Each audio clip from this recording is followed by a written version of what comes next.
This is Gene Adam, former lead singer of Iced Earth.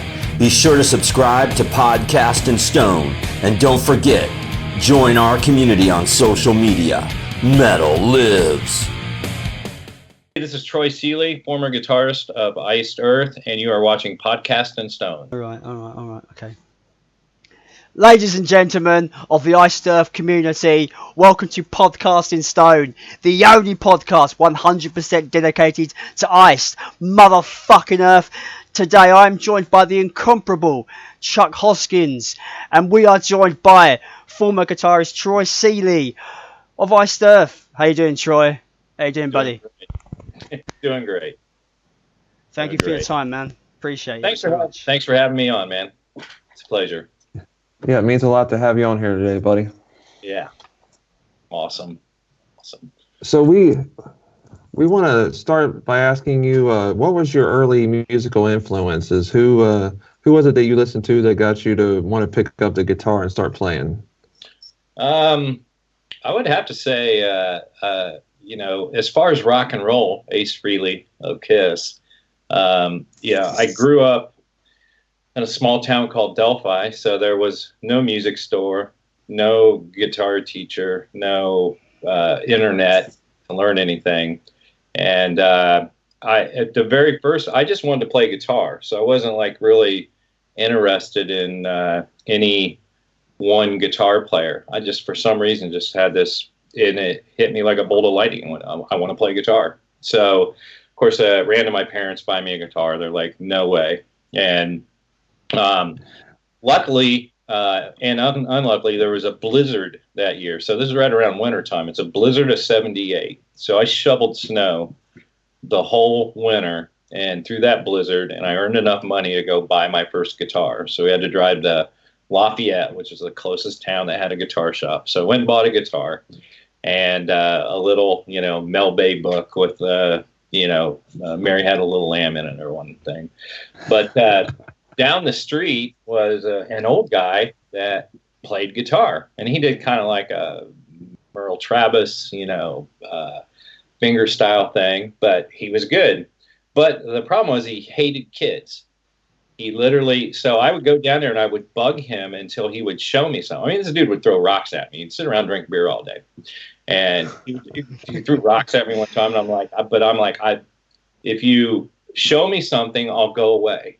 And that would finally give him, he would take the bait. He would show me like a chord or something, and I'd go away. And I'd go home and I'd work on it. The next week I'd go down there and go through it. Well, then I got smart enough, if I stole some beer out of my dad's fridge and took him the six-pack, he had no problem showing me stuff. Right.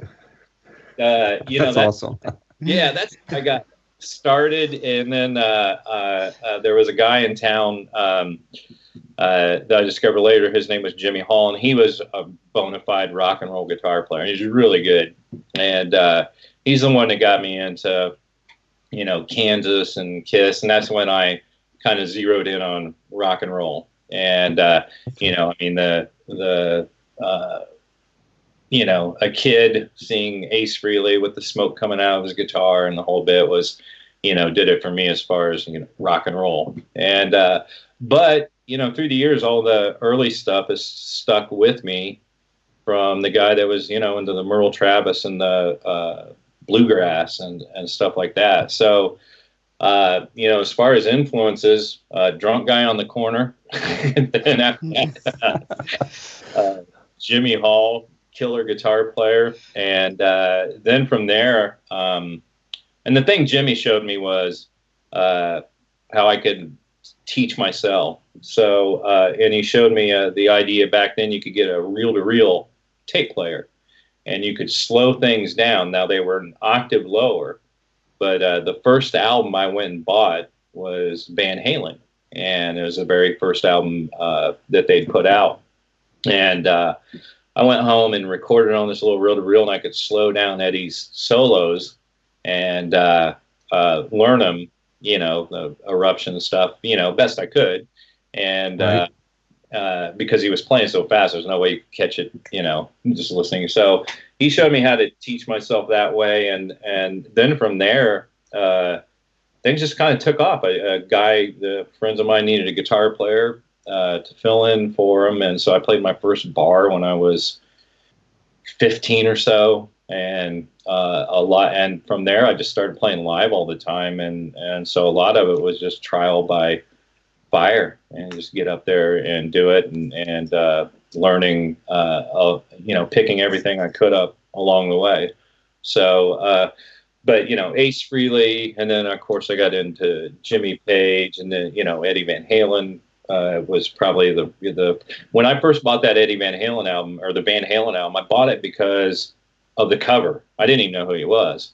I was sitting there. I remember I was looking at a Toto album and a Van Halen album, and I bought the Van Halen album because I liked it. Never Good heard choice. of it. Yeah, just the luck of the draw. And not saying anything bad about Toto, because Steve Lukather is an awesome player as well. But Van Halen, and then all the usual suspects you go through. The Randy Rhoads, and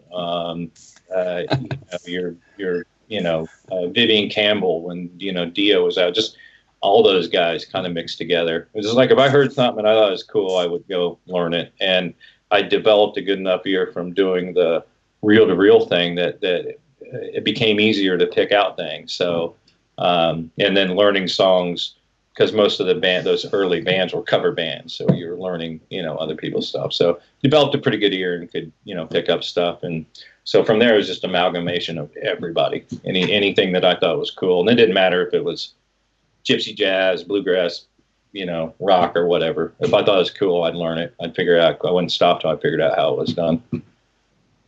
Nice. Long answer to a very simple question. That's great, man. We love hearing the stories of how people began. It's really interesting to us, man. Yeah. Now, it's no secret you've been good friends with John Schaffer for the longest of time. Yeah. Did you? Maybe a really awkward question, but did you meet John before knowing about Iced Earth, or was it vice versa? You discovered Iced Earth and then met John.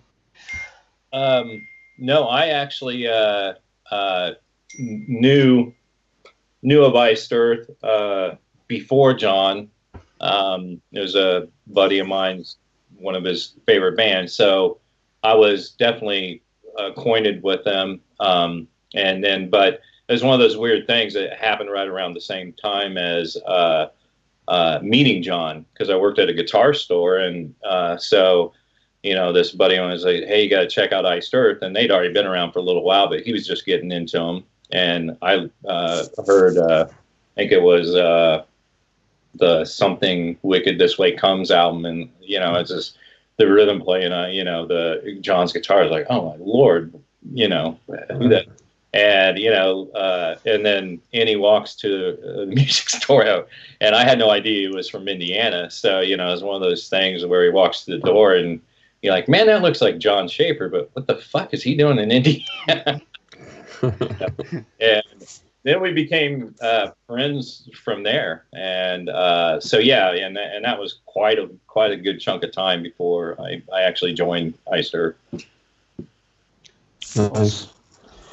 Now, to the contrary of a lot of people's thoughts, I actually realised this recently. We've just covered Framing Armageddon, the Crucible of Man in our retrospect series, and it's quite surprising to me to realise that you were technically a guest musician on both those records. You weren't an official member technically on those two songs. Right. Do you consider that the audition process to be a full-time member, full member? Well, it kind of happened this kind of falls into, if somebody was to say, how did you get in Iced Earth, it would fall under that category. But, at that point, I'd known John for a long time. He used to, if I remember correctly, come in the store, and at that point when he was coming in, I was playing in a bluegrass band. So he always saw me with an acoustic guitar doing Red Haired Boy or something like that. And then one day I played him a CD, and it was one I'd recorded of some rock stuff, because at one point I didn't even own an electric guitar. I just went totally into bluegrass.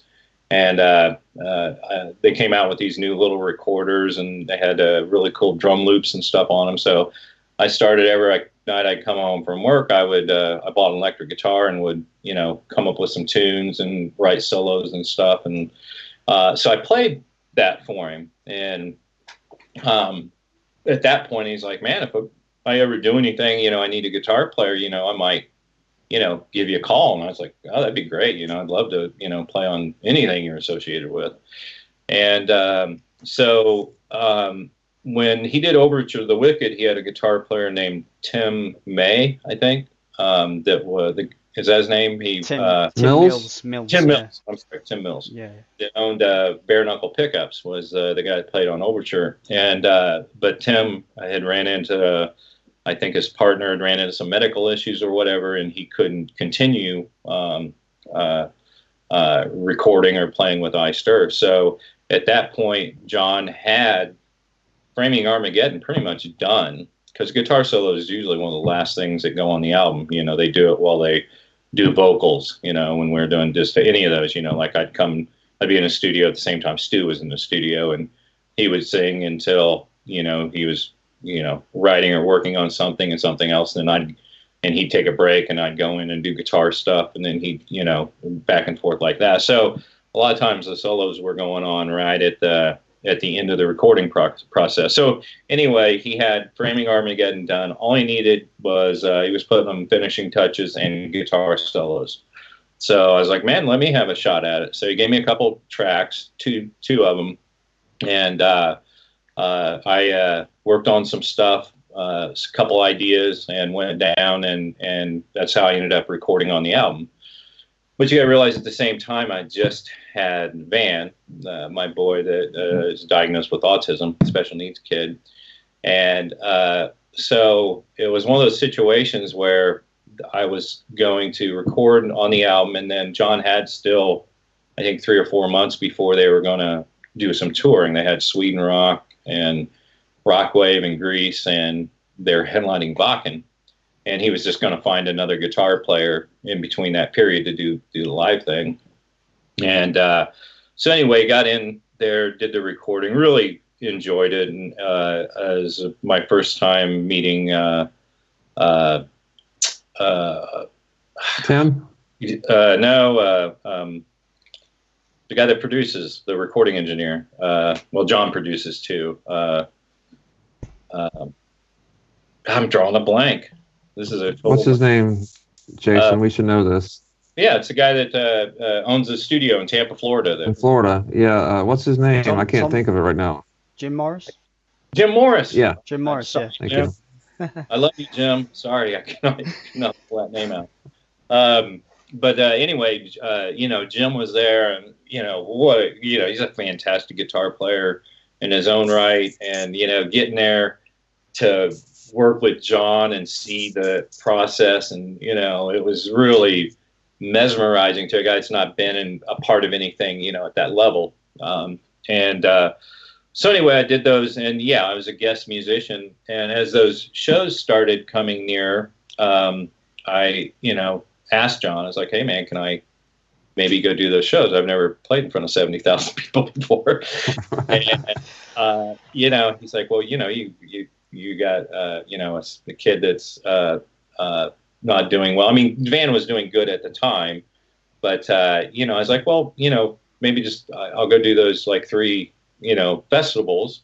And, if it works, it works. If it doesn't, it doesn't, and he was, of the same thought, he was like, okay. And I said, look, and at the time I had a friend, we'll just call it, her name was Sally. I won't give her the last name, but her name was Sally.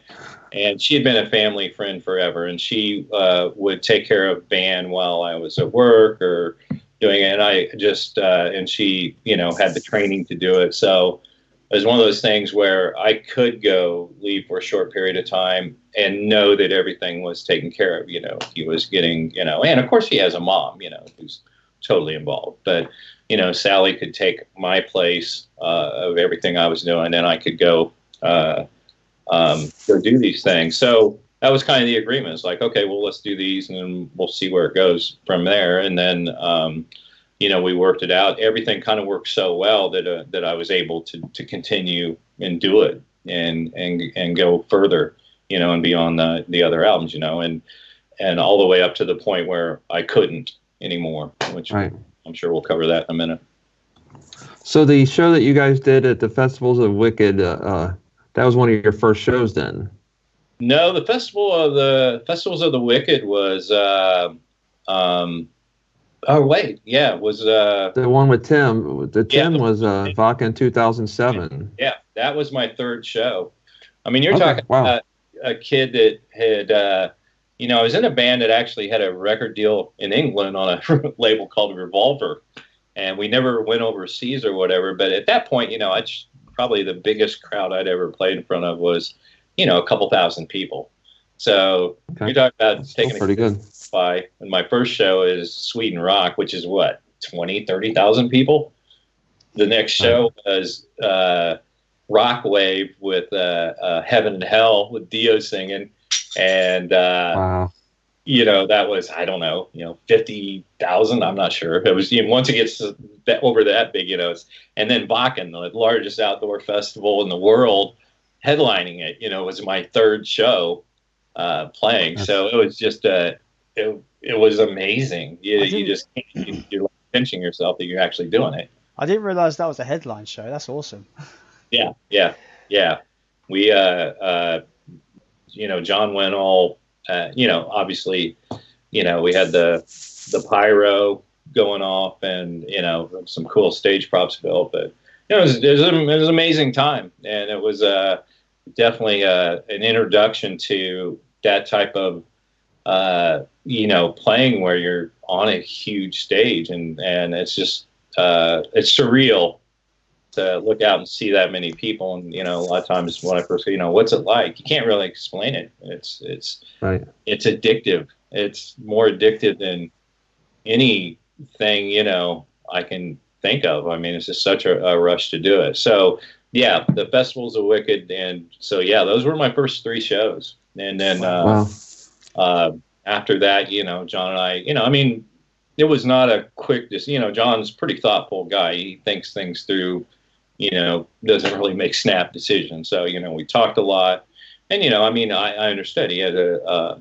band to steer, band to run. So, he couldn't have a guy that might have to get up and walk out in the middle of a tour. So we made sure things were stable back here for me, and that everything, I wouldn't have left if I didn't think, everything was going to be totally taken care of, which it was. Right. And it also afforded me, with the money I was making, to be able to afford some of the things for a band that he needed, which none of that stuff is cheap, and sure.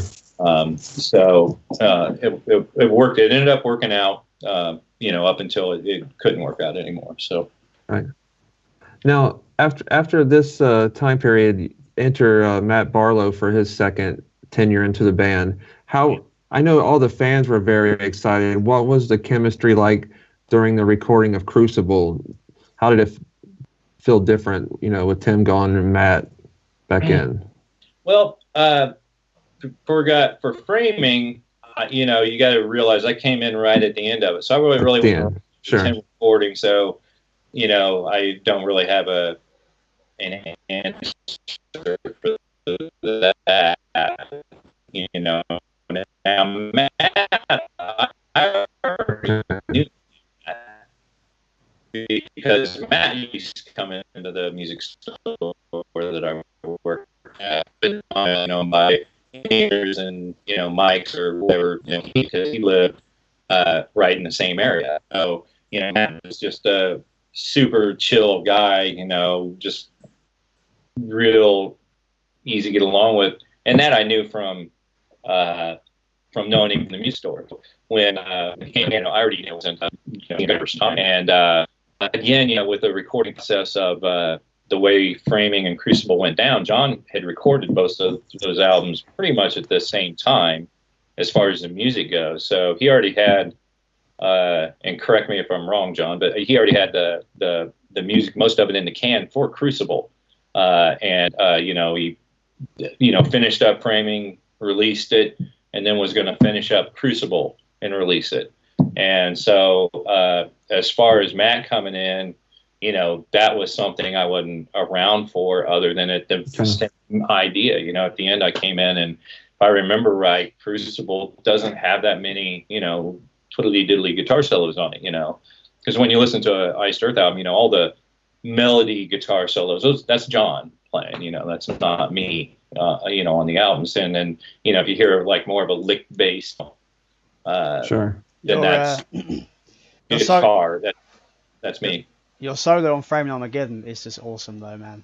You hit some notes. I'm just like, oh, you hit all the right. Just, I don't know, like they're almost sexual in nature. Like these notes you're hitting, just like, oh, it's so good. And, I mean, that's the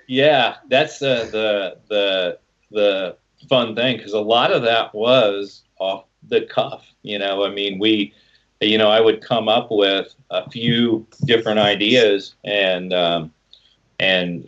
John would, it got into more of a process by the time we were doing Dystopia, but John would listen, and, I like that. He'd have his producer hat on, I like what you did here, but that would actually sound better if you did it at the beginning, and, and so on. So a lot of that was just sitting right there and coming up. What the problem would be is, like, if he's like, I really love what you just did, can you do it again?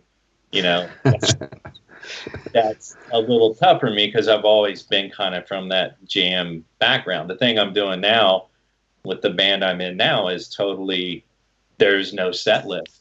We don't rehearse, it's just, you just show up and play. Jam band. Yeah, jam band. And I mean, the guys, it's kind of funny. It's John Schaffer, who did a lot of his growing up in Fort Wayne, is the leader of Iced Earth. The band I'm in now is called The Y Store, and Chris Schaffer is the leader of that band, and he grew up in Fort Wayne. So it's like no relation. And they're no relation. Yeah, their names are spelled different, but basically it's two like, Schaffers from the same area, and I ended up playing it's like, damn, I can't get rid of Schaffers. They're all around me. But I mean, that guy's a Chris, fantastic songwriter, but it's a different genre, completely different. And right. He was signed to MCA. He's had #1 hit songs, so on and so forth. The original band, disbanded at some point, and then he put it back together. But this is a band that he has his hit songs, so we play those, just like on or close to what the album is. But other than that, right. He just plays off the crowd. So there's no, where Iced Earth was, a set list. You're going to do the, you knew how, the song that's coming next. With Chris, you have no idea. Hell, you might play a song you wrote in the car on the way over to the gig, and he'll just start into it, and you just jump in. And that's kind of the background I came with from, with the bluegrass and everything, where you just jump in and do it. So when I was recording a lot of the Iced Earth stuff at the very beginning, when we were just, I was new to it, it was just me right there doing it right off the cuff. And then, later on, when Crucible came around and it was time to do guitar solos for that, I had the track for a long time, and I would sit down and actually sit and record ideas until I came up with things I thought were cool. But at the end, then you record it, you email it to John, and I like that, I don't like that, or whatever it turned out to be. But by the time we did Crucible, by the time I was walking into the studio, I pretty much already knew what I was going to record, and where Framing I didn't. It was okay. A ball game. Now that kind of moves us into dystopia territory. I don't want to speak for everyone, but I think a good portion of the fan base sees Dystopia as a massive return to form for the band. Mm-hmm. That's not to undermine what the band done with Framing or Crucible. It's just, I just think it's a thing that I've noticed. But as well, I think from what I've seen from John, I think John was very happy with what Dystopia became. I think he says something like he hasn't been this happy with the collection of songs since Something Wicked This Way Comes, which is a huge statement as well. So, did you feel that new in since I've always said though, since Stu joined the band, there's been this massive invigoration of like fire injected into the band in terms of just the band's been on fire. And Did you feel Yeah. that kind of renewed energy when you're going into to write Dystopia? Yeah, at that point, of course, Matt had decided to retire, and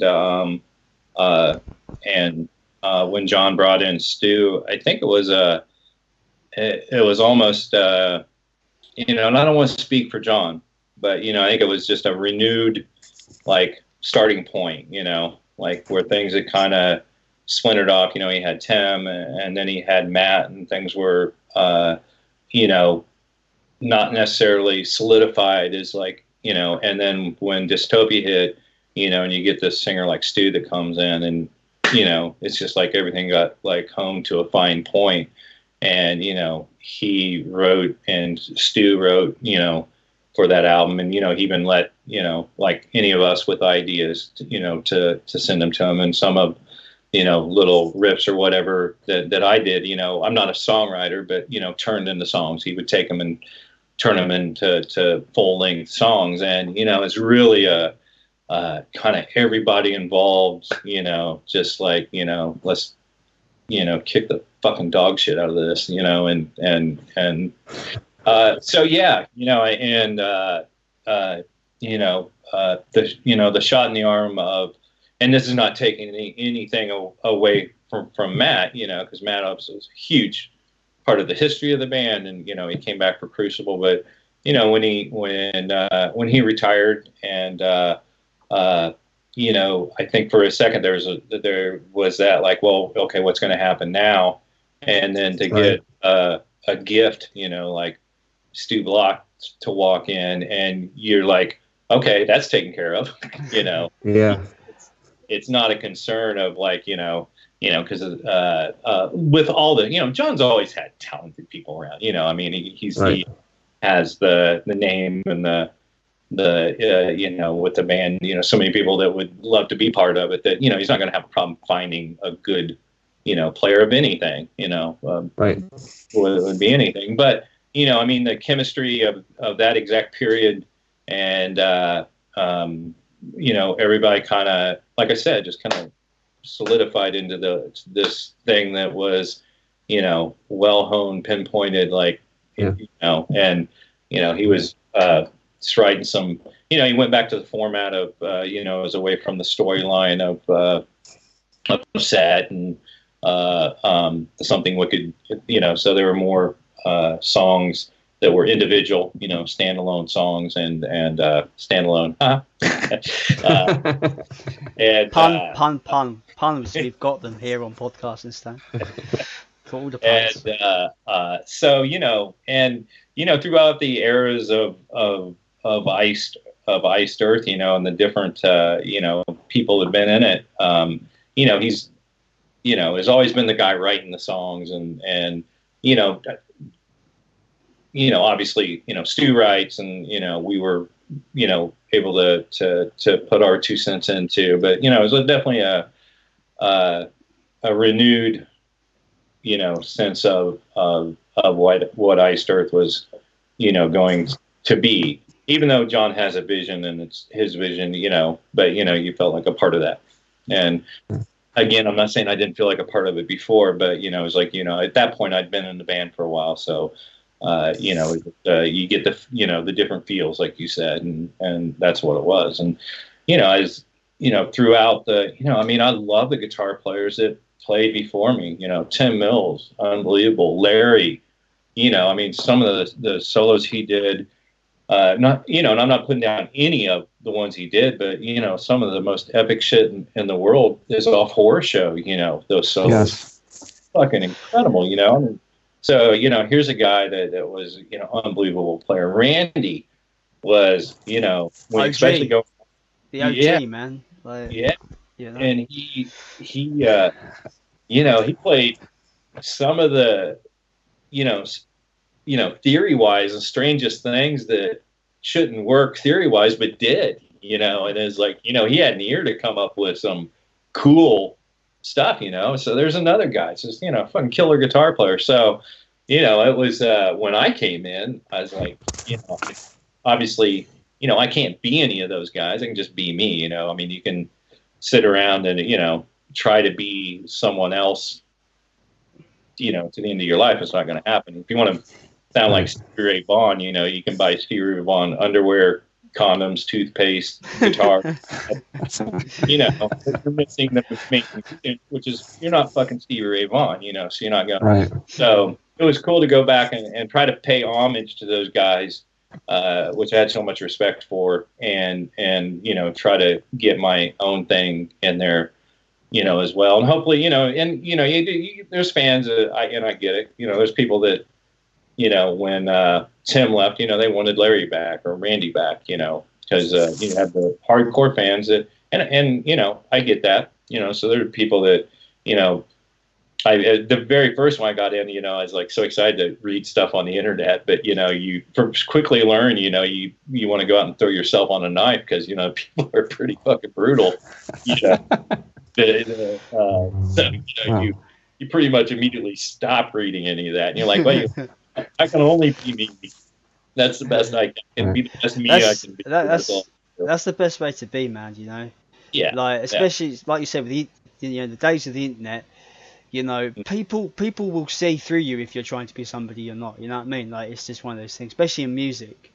Yeah. And I think like your work in the band has just proved that you're just being yourself.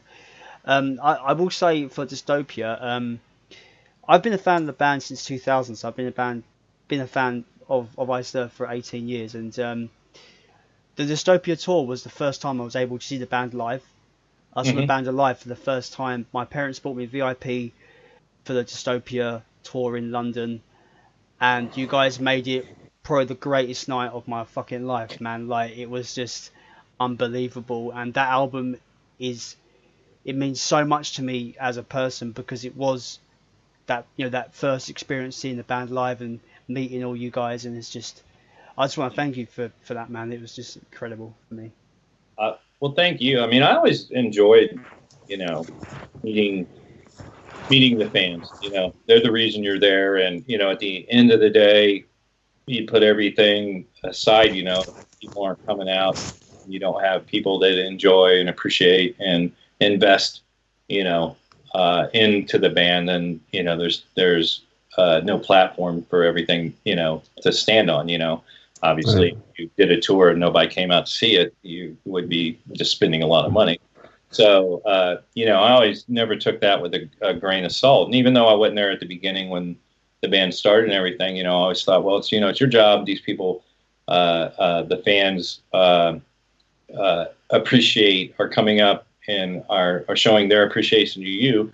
And I always try to give it back and show my appreciation to them, just, for being there and for making it a magical night for us too, because that, when you're on tour, man, it's the hour and 45 or whatever on stage is what you're there all day for, so the crazy fans made that the magical time, the other 22 hours and a half or whatever you had to kill, you're just sitting around waiting to do that. And so definitely always wanted to say, thanks for coming out, man.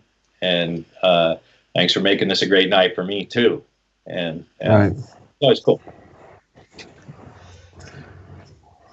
After Dystopia, you done your... Actually, it's not your first live album because you've done festivals, but you done Live in Ancient Kourion. Yeah. Which looked like a very big production. And it looked expensive, and it didn't look a lot of hard work. Yeah. How was that experience? How was that? I mean, it was cool, and keep in mind that we were out on tour at the time, and so a lot of the hard work that was going behind the scenes to put that together to get ready were a lot of people putting their all into it. At the end of the day, I just had to show up and play guitar, but it was a big production, and I remember, so many, because we'd played there one time before, and the fans there were unbelievable, as they are everywhere. But we did just a massive success, and when we did Live in Ancient Kourion, it was kind of surreal feeling when you know the history of the place, how old it is, and it being dug up, and you're literally standing on a old piece of history, as that is a theater. And then but I remember we were doing sound check, and it was like 114 degrees out, and it was a brutal. Yeah. It was not an easy show to do, as far as because you were so excited to do it. So, but it was you're almost suffering heat stroke just by the time you get back from sound check and whatnot. But luckily, we had some time to relax, and Jim Morris was there working his butt off trying to get everything put together so the recording came out. I remember the surreal moment of standing there and turning around, and you have the Mediterranean behind you, and it's literally, you're like, who gets to fucking do this? Oh, this is cool. Right. I mean, that there are a lot of times when you're doing these shows and being at different places in the world and seeing things that you only saw in the history book, and that's what I was, always told John, thanks, I got to see the world, just didn't get to read it, I get to see, because there's really not very many places, I haven't been, but, during my tenure in Iced Earth, because we did a lot of touring, especially during that Dystopia. I mean, Right. we were covering a lot of grounds. If I remember right, it was 11 shows in a row and one day off, and another 10 or another 9 a day. It was a lot of shows, and we were covering a massive amount of ground. But yeah, feel this Ancient Kourion was finally done. I just thought it was a really cool package. It definitely was work went into it, and I thought it came out really well. My personal. The DVD is amazing. I've watched it 100 times easy. I love it. Yeah. Just looks like such a cool place to see a show. Yeah, definitely. We got there the night before, and I was kind of roaming around that area, and they had a little, like a covered area that had some of the facts, about the place written out, and some of the artifacts from it, so it was definitely a historical place of great significance, at one point in history. You speaking of historical, the set list of that show in particular is quite historic as well. You basically jumped through the majority of the catalogue, and it's really cool to see like old numbers come up. It's like, wow, they're playing that one. Holy shit! Like, Yeah. Set list is awesome. Amazing. So good. Yeah. It's a dream set list that the UK will probably never get.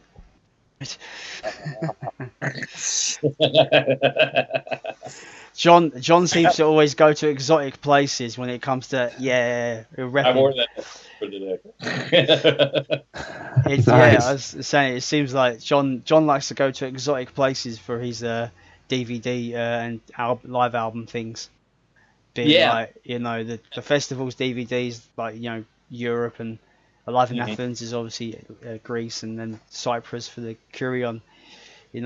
John, if you're watching, do your next live album in UK. Come on, you want to come to London, do it here. English fans, we are great. We love you.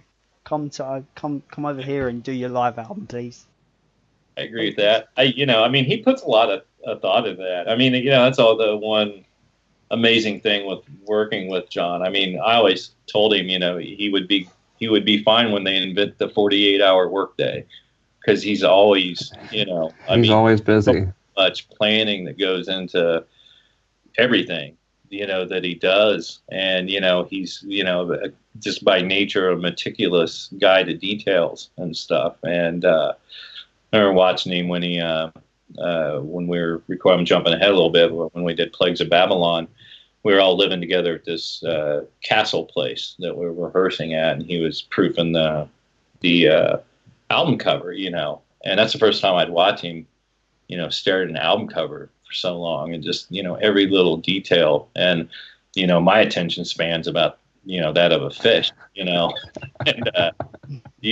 but, to see a guy that puts every minute of hours and hours and hours, but just to make sure that, I think at the end of the day, he's, wanting to please himself, which you have to do, if you don't like what you're doing, other people. And, it's just the nature of the guy is for everything to be the best it can possibly be, in his eyes. So he just, spent a ton of time on every detail. It's like, Well, like when it comes to music, like, you're writing music as much you are for yourself as you are for everybody else, if that makes sense. Yeah. You've got to be happy with what you're writing. Yeah. To get the most out of it, kind of thing. Yeah. Yeah, and he never chased any bad or, he just did what he did, and quite well. There's just many fond memories of sitting in the studio with him, and, there's, being, as far away from as I am from this computer, watching him do that right hand, rhythms he does, to perfection. And it's just, it was absolutely amazing. Some of the stuff that he did on guitar and in time and, and perfectly executed was mind blowing sometimes. And, even back from where I first met him, he'd come into the music store, it's one of those things where, he'd come in and, we'd fire up a couple Marshalls and whatever guitars he's trying out, and the store would come to a stop because everybody was listening, to that guy lay down some fucking riffs, some right ass, that's riffing guitar, and so it was always cool to be, have a front seat to a lot of that, even though, like I said, I wasn't a songwriter or write lyrics or anything like that, but just to be there, and watching, do the album covers and the time he spent trying to get all the things together for Live in Ancient Kourion, and obviously he had a support team and people that he depended on to do certain things, but at the end of, it was all, his yay or nay on everything, right? And he just expected the best out of everyone, that they could give, and and that's definitely what he did all the time too. And I don't want to sound like I'm, trying to make, he was one of those guys that cared enough to for his vision to make sure it was exactly his vision, and then wanted to make it the best for the fans when they got it, right. And I know he was a huge fan of Kiss, and stuff. So when he was young, he was like me, staring at album covers, for hours. I remember Aerosmith Live Bootleg, and Joe Perry holding the BC Rich guitar up at California Jam 2, and all those little things that meant so much to you as a kid, and I think that's what he tried to put in, recreate, that feel, because nice. But anyway. So me and Jason was talking just the other night. I believe that Plagues of Babylon is your absolute swan song. I think that you are amazing on that album. A couple of the more country and western type, The Highwayman and Peacemaker, how much is that your total influence, or did you just nail his vision on those? He wrote Peacemaker, him and Stu. And, but when it came to the soloing and stuff, and doing the kind of bluegrass-ish type, country licks in them, that's definitely, me, doing my thing. I mean, that's in my wheelhouse totally. And, nice. Then when we did, totally worked. Yeah. And when we did, Highwayman, I got to play lap steel. And so I took the original, and there's a lot going on in that song in the background, a lot of parts, and a lot of different instruments. Of course, I had to do them either on a regular guitar or on a lap steel. But, he just, I think, if I remember right, we recorded quite a few parts, of different ideas that I got from the album, transformed, composed to guitar and made to work for guitar, and we recorded a lot of them. And then, whatever they used when they were mixing it, because that's a whole different ball game. I mean, you can record all the tracks you want. But we were talking about Highwayman and Peacemaker. Yeah, no, I was telling you, most filthiest joke ever. I'm kidding. Yeah, no, we're talking about Highwayman, and so I guess I don't know where it cut out at, but I was just basically that song was right in my wheelhouse, and I got to play, lap steel on it, take a lot of parts that were not necessarily guitar parts, transpose them to guitar. We recorded a lot of things, and then when in the mixing process was when they decided what would be used and what wouldn't be used. But and then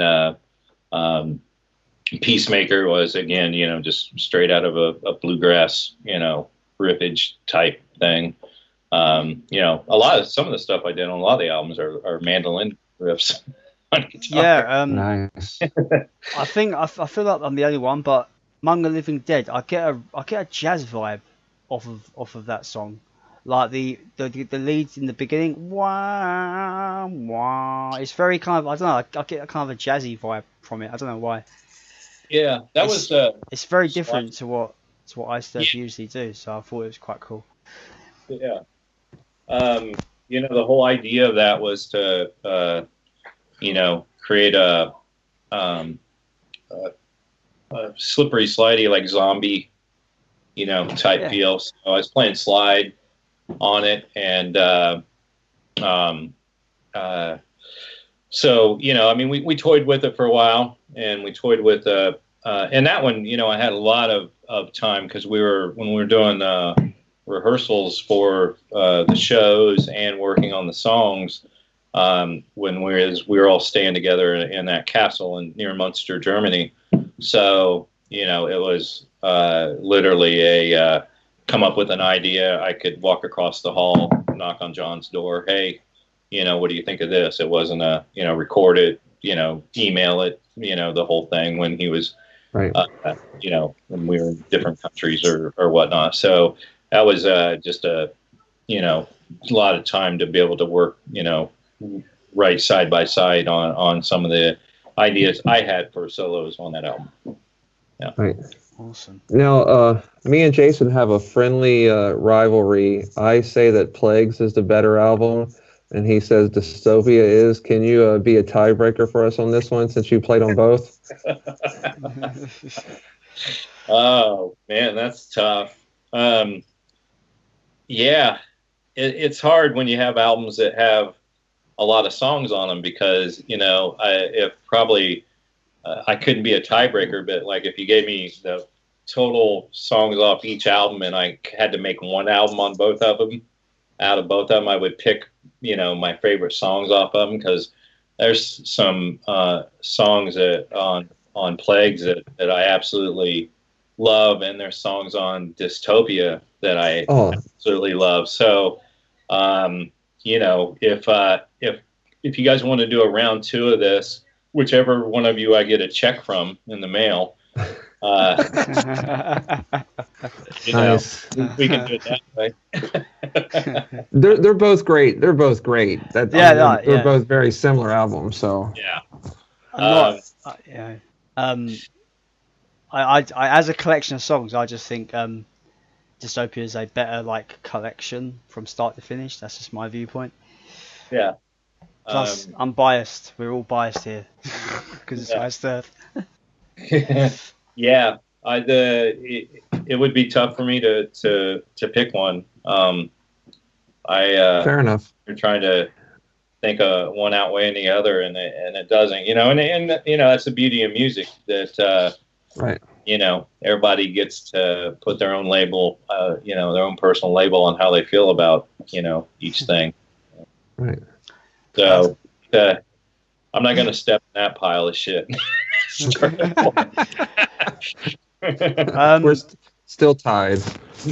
Speaking on albums that you prefer over others, what is your favorite Ice Earth album that you was not on? Oh, Dark Saga. Oh wow, cool. Nice.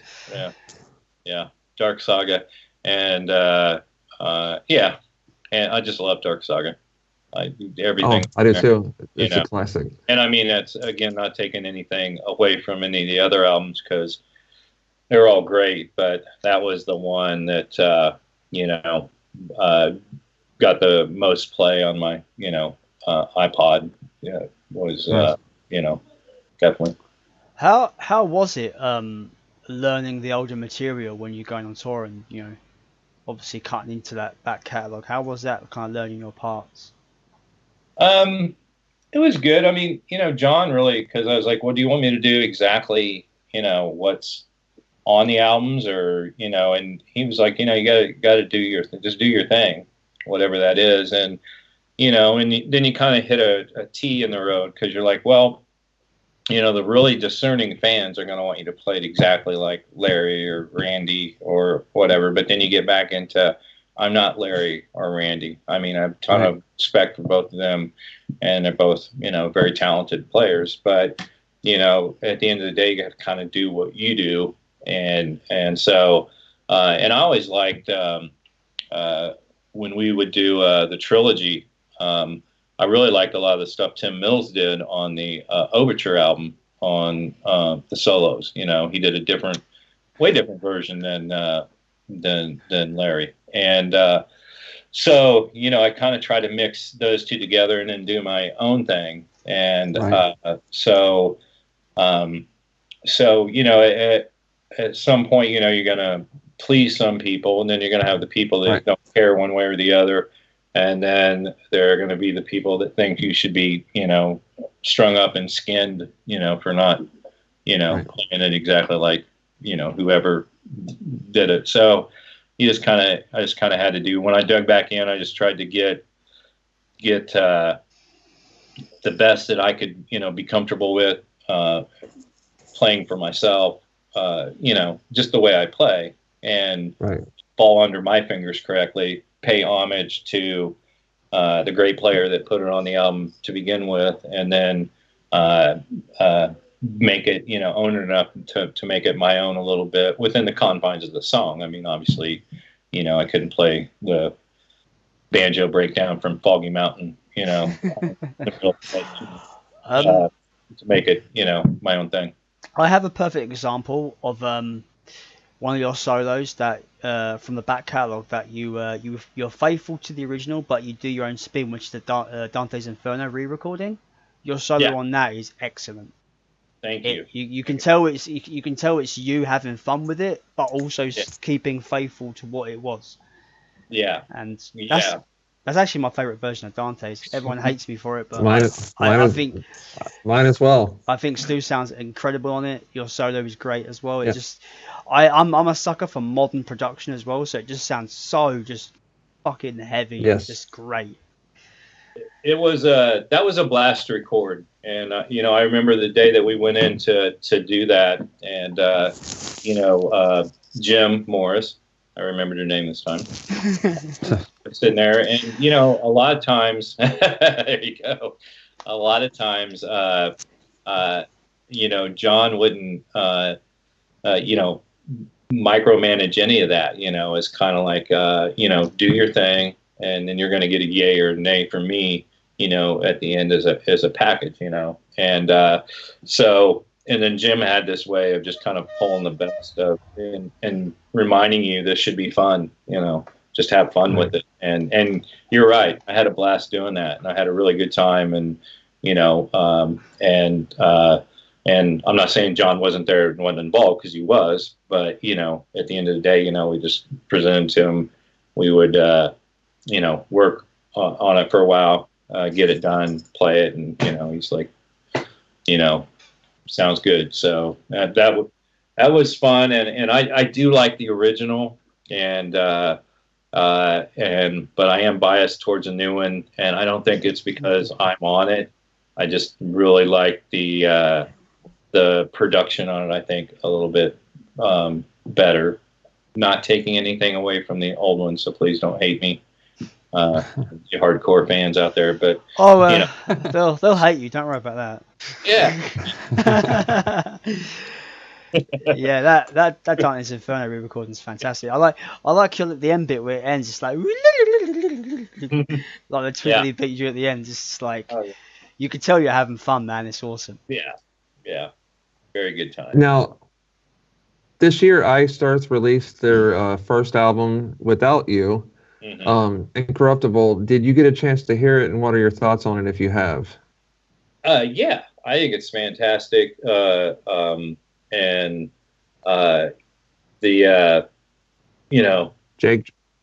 Jake he's a fucking firecracker. I mean, what a player.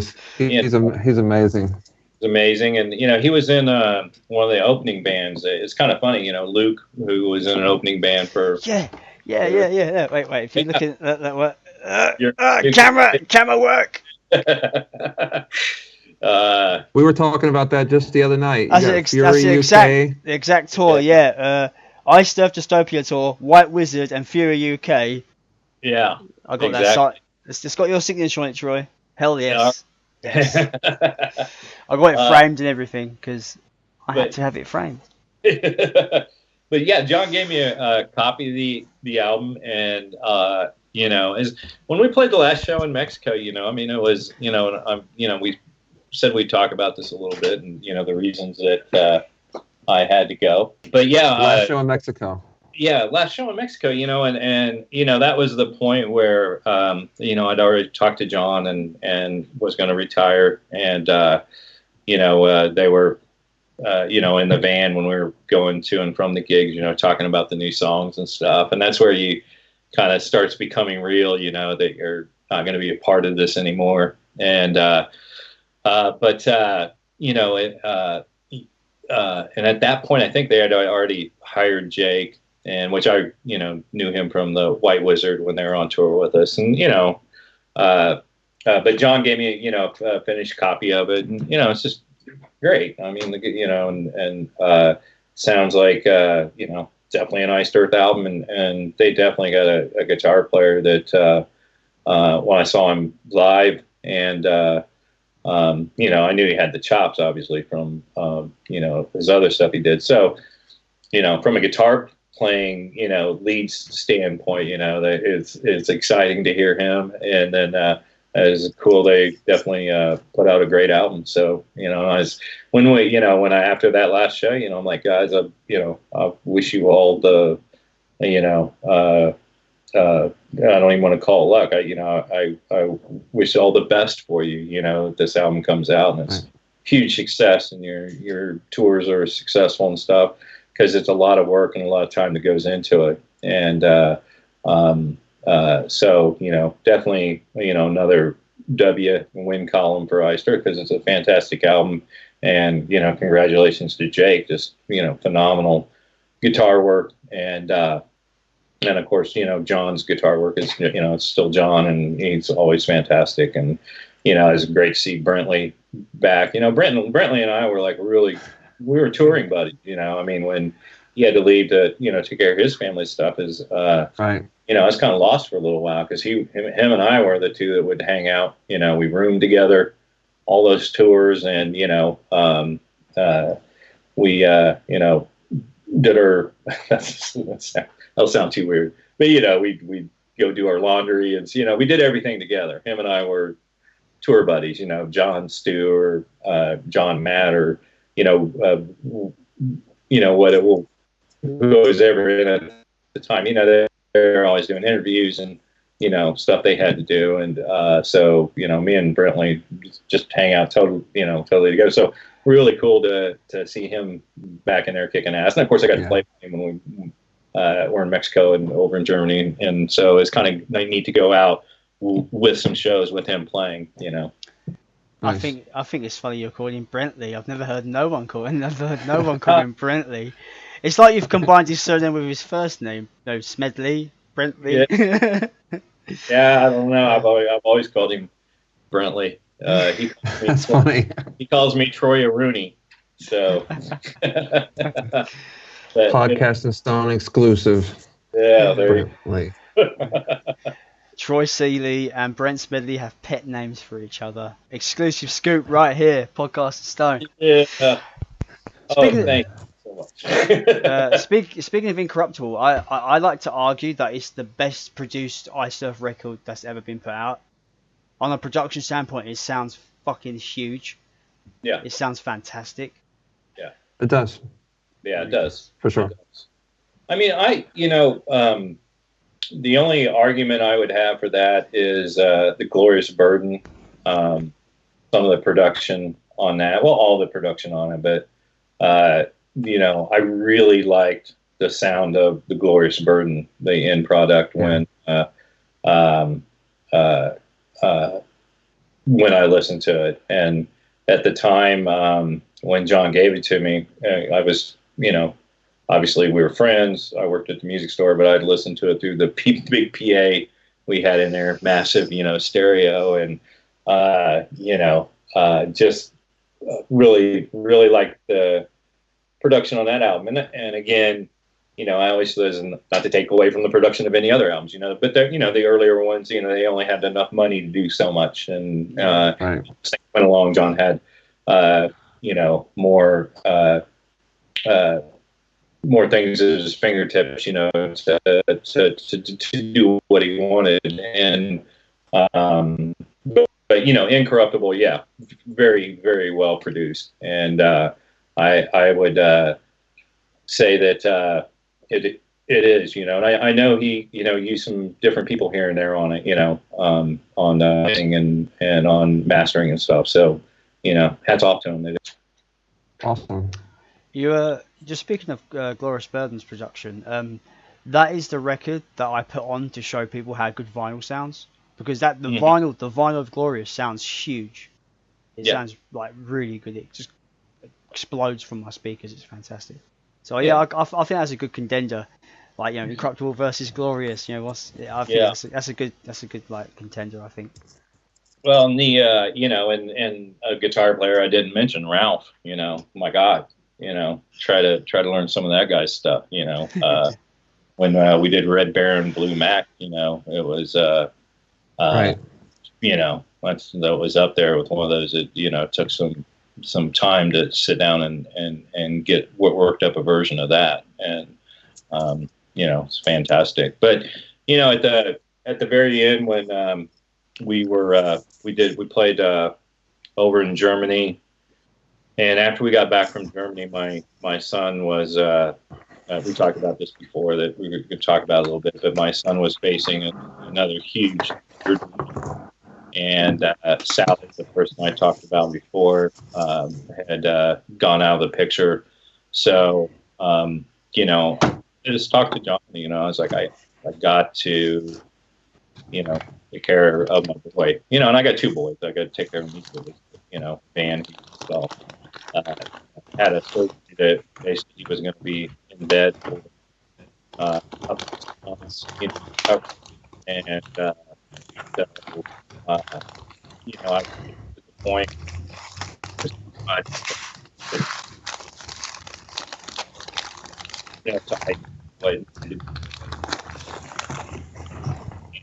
when you're on stage and you're thinking more about what's going on back home than what you're doing. Right. It's time to step aside and let somebody, at the time I didn't know it'd be Jake, but let somebody in there that can dedicate, the time needed, the 100%, 110% or whatever needed, and I came back and was, at that point where, I can't with my son again. I got to be here. I've got to take care of him, and obviously both my kids mean the world to me, but family first. And of course, John understood that, and we talked about it a little bit, and so it was no huge problem. I mean, we're still all really good friends, and so on and so forth. And, and I got back, and it's kind of funny. Left, I started working at the music store I used to work at again part-time because Van's going to school during the day. And then I went back to the band I was playing with before I left to go do the Iced Earth thing, which is the Y store. And, we ended up doing a album that is on iTunes. It's Live at Slippery Noodle, and it's not metal. And just having a blast doing it with the I've known, and so things have worked out quite well for me. And the guys came into town and did their first show in Indianapolis. It's funny, the whole time I'm in the fucking band, they never play Indianapolis, and then Then they're playing in your backyard. Yeah, but went and saw them, and it was cool to go. Awesome. You guys are definitely doing great, and I'm happy, and I'm doing great, and I'm doing what I need to do for Van and my other son Wyatt, and being here. And I still get to go out and play with some great musicians and have a blast playing guitar, and definitely get to do a lot of jammy type stuff, which I love doing. So it's a lot of fun. Right. I think it's about that time to wrap up. I think, is it, guys? Yeah. It's almost 5:30 your time. Yeah. It's We'll play. we took you a little bit long. We had some viewer questions, but maybe we'll get to those next time, or maybe I'll. I think we covered a lot. I think we've covered a lot. Covered of a lot of them, questions yeah. anyway, so it's all good. I mean, A lot of people were just. Yeah, go ahead. I was just going to say, a lot of people were just asking about your son. How you were doing with that. Yeah. You are very missed, and we have not forgotten you, my friend. Well, thank you so much, and I appreciate you guys having me on. And if you want to do a round two, and we can cover any of those questions, and definitely be happy to do it. And I appreciate the time you guys gave me to speak and tell my story. It was a lot of fun. All I right. appreciate. And I'll be man. seeing you at the Y store tonight. Yeah. Just like Matt, Matt left for his family, and you left for your family.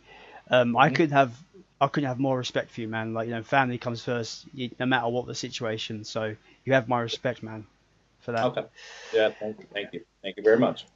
Thanks a lot for your time, Troy, man. It's been great. I've been Jason. I've been joined by Chuck Hoskins and the former lead guitarist of Ice Earth, Troy Seele. Everybody, thanks for watching. We will catch you next time. The next retrospect would be Dystopia, so look forward to that, guys. We don't know who our next guest is going to be yet, but we sure get on that soon. So everybody, thanks for watching. Troy, thanks for joining us. It's been great, buddy. Thank you. Until next time, guys. We'll see you later. Metal lives. Liz. Bye.